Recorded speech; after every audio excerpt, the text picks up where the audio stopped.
1 acre क्षेत्र तुतीचं आहे.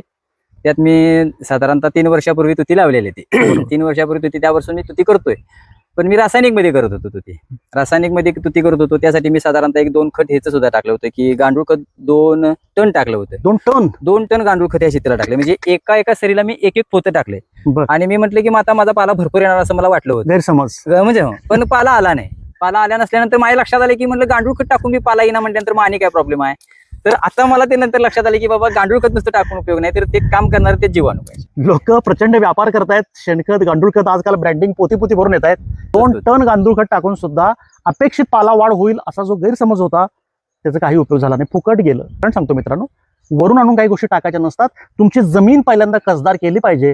जमिनीमधला सेंद्रिय कर्ब वाढला पाहिजे, पीएच बॅलन्स वाढला, नॉर्मल झाला पाहिजे, इलेक्ट्रिकल कंडक्टिव्हिटी वाढली पाहिजे. ह्या गोष्टी अत्यंत महत्वाच्या आहेत. त्यासाठी जमीन जिवंत पाहिजे, म्हणजे जमिनीमध्ये जीवाणू पाहिजे.